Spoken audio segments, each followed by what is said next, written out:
Quem viveu e ouviu as boas músicas dos anos 70 e 80, vamos combinar, né, gente? Não tem música como dos anos 80. Certamente conhece as músicas da banda Queen, uma das mais celebradas em sua época. Tudo bem que imitar Freddie Mercury não é uma tarefa fácil, né?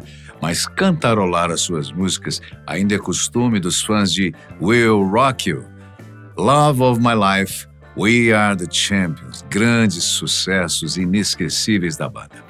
Mas esse vídeo não é sobre Queen, e sim sobre o seu líder e vocalista Freddie Mercury, cuja vida foi marcada não só pelo grande sucesso, a voz inconfundível e inigualável, mas também por atitudes e comportamentos que, na época, viraram manchetes de alguns tabloides e revistas especializadas em falar da vida dos outros, principalmente celebridades.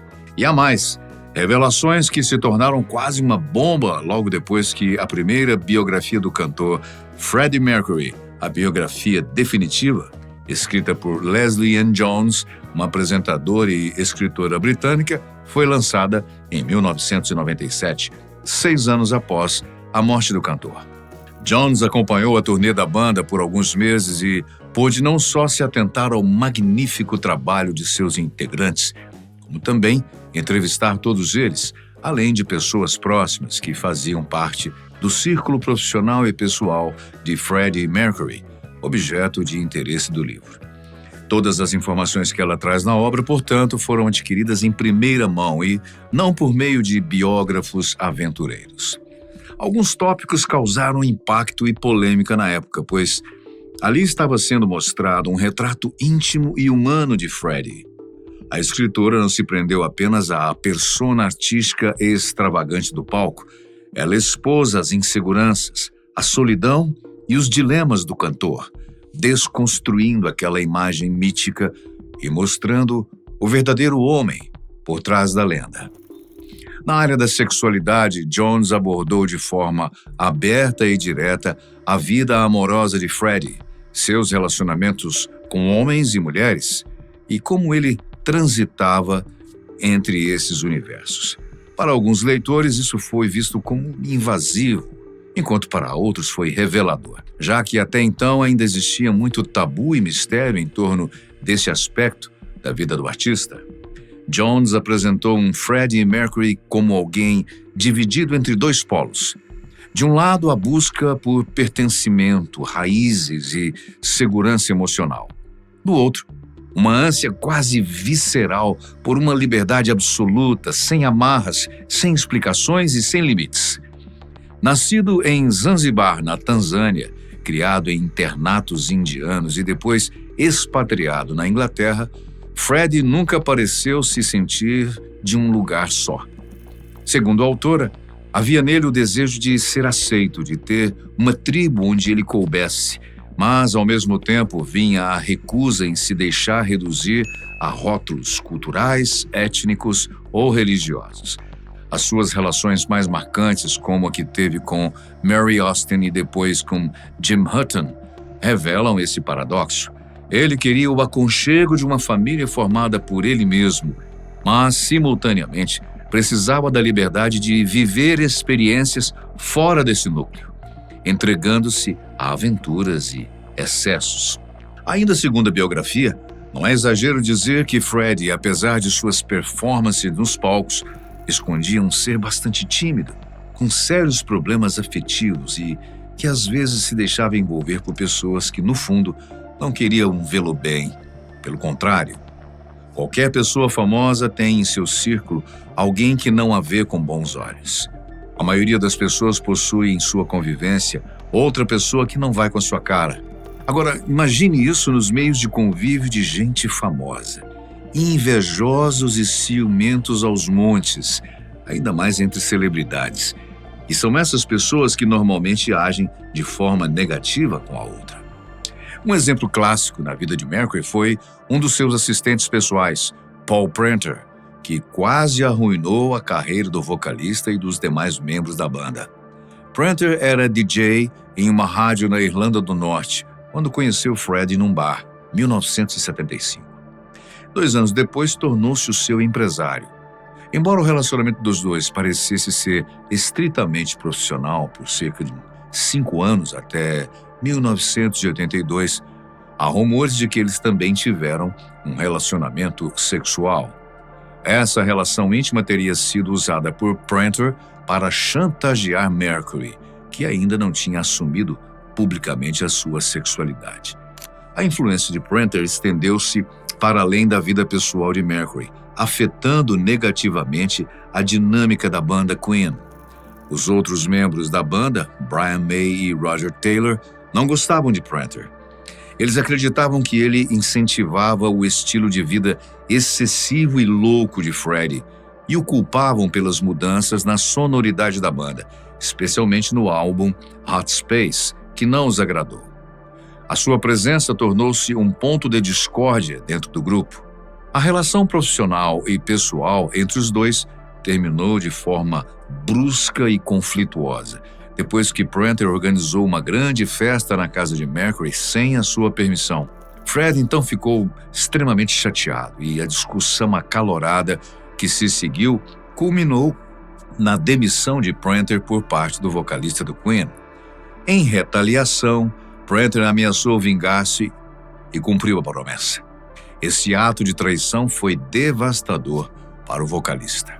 Prenter vendeu uma história acompanhada de fotografias reveladoras para um jornal, expondo detalhes íntimos da vida pessoal do músico. Sacanagem, né? Na publicação, Prenter falou sobre o estilo de vida de Freddie.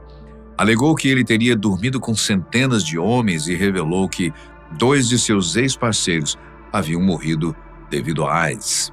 Nos anos 80 e 90, as pessoas tinham medo até de mencionar a síndrome de imunodeficiência adquirida, que era uma condição extremamente discriminatória, uma vez que atingia principalmente os homossexuais, e no início da enfermidade uma verdadeira sentença de morte.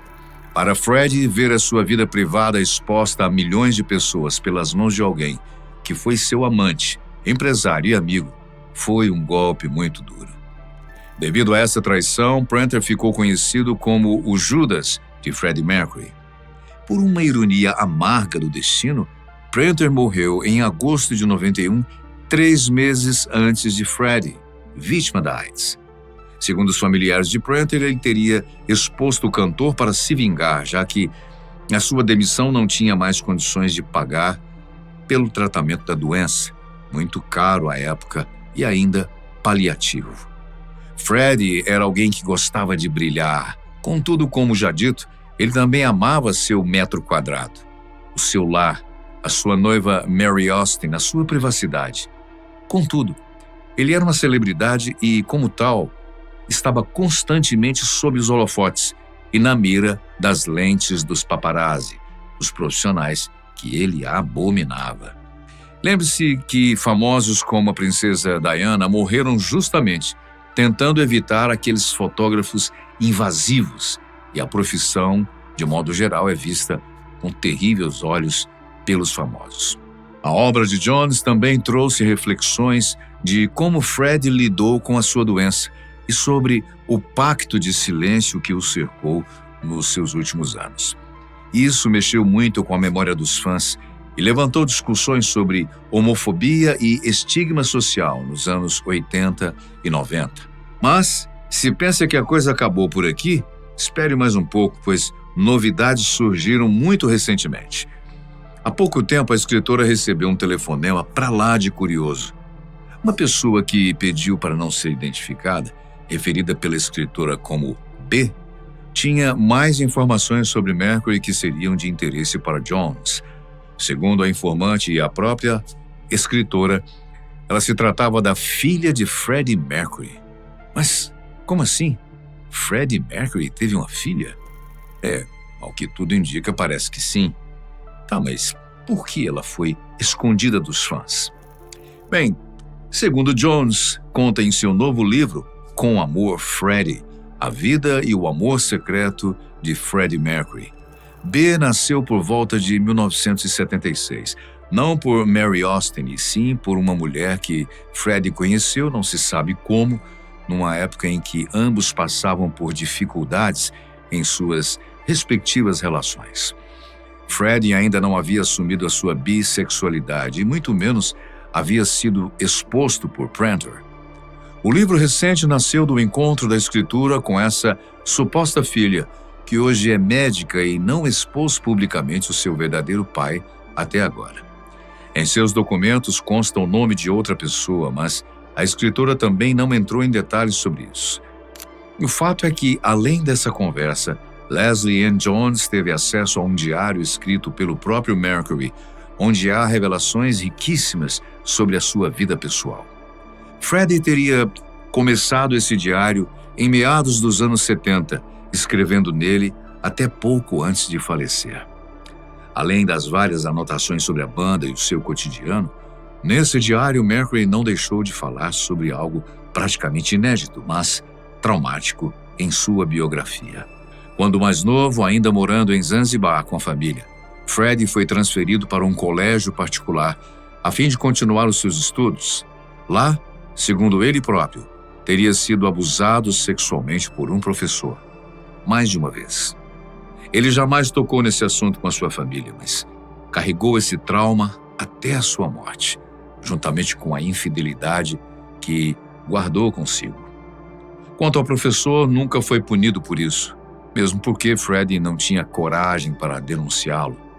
Porém, por algum motivo desconhecido, o mesmo professor foi demitido da escola não muito tempo depois, mas o trauma permaneceu. Freddie Mercury, um ícone do pop rock internacional, teve uma vida turbulenta, regada a sexo, bebidas e uma liberdade, digamos, condicional. Ele só se sentia livre quando estava no palco, ou quando estava na cama com alguém, não importa o gênero que tivesse. Depois da exposição feita por Prenter, Mercury acabou assumindo a sua bissexualidade. O que pensam alguns críticos deveria ter sido assumida há muito mais tempo. Afinal, dizem, ser livre não é atuar na escuridão, escondido de todo mundo, mas poder aproveitar a sua vida à luz do sol, sem medo de ser feliz. Freddie Mercury deixou esse mundo em 24 de novembro de 1991, vítima do HIV, mas permanece na história como um dos vocalistas mais geniais e ilustres de todos os tempos.